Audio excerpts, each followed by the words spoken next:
আল্লাহ বলেন সিবগাতাল্লাহ, আল্লাহর রং।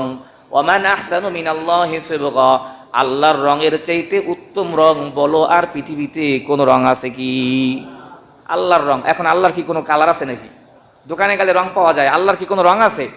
তো অথচ আল্লাহর রং বললেন, এদের উদ্দেশ্য কি? এদের আল্লাহ বুঝাইতে চাইতেছেন আল্লাহর গুণে গুণান্বিত হও। আল্লাহর সিফাতের চাইতে, গুণের চাইতে শ্রেষ্ঠ গুণ আর কার আছে? সুবহানাল্লাহ বলবেন না?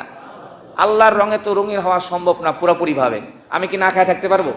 আল্লাহর সিফাত হলো আল্লাহ কি করেন? না খেয়ে থাকেন, কিন্তু আমার পক্ষে তো সম্ভব না। আল্লাহ বলেন, বান্দা জানি তোমার পক্ষে পুরোপুরি না খেয়ে থাকা সম্ভব না, কিন্তু আমার রঙে যদি রঙিন হইতে চাও, আমার রমজান মাসে 1 মাস না খেয়ে থাকো, আমার না খেয়ে থাকার আংশিক গুণ তোমার মধ্যে এসে পড়বে।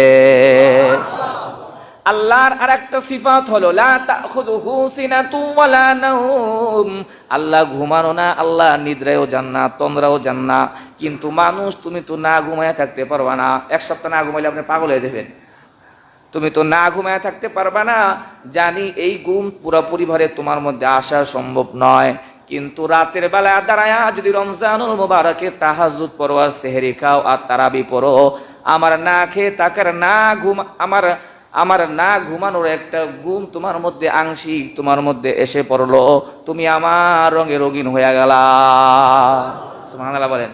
আমার রঙে যখন তুমি রঙিন হয়ে যাবে। আরেকটা হাদিসে পাকের বুখারীর মধ্যে আছে, যদি কেউ রোজা রাখে তখন সে অনর্থক কোনো কথা কি করবে না, বলবে না। যদি সে কেউ কাউকে মান সাব্বাহু আহাদুন ফালিয়াকুল ইন্নী ইমরুউন সাইমুন, যদি কেউ তাকে গালিও দেয় তখন সে বলবে, ভাই আমি কিন্তু রোজা রাখছি।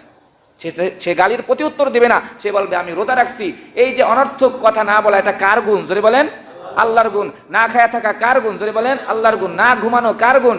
যখন, সুতরাং এই আংশিক এই গুণগুলা যখন তোমার মধ্যে এসে পড়বো, তখনই তুমি আমার রঙে, আমার মাসে, আমার রঙে রঙিন হয়ে গেলা। আমার রঙে যখন রঙিন হইবা, আমি আল্লাহ নিজ হাতে তোমাকে পুরস্কার দান করবো, আমার সাথে সাক্ষাৎ করাইবো। সুবহানাল্লাহ বলেন।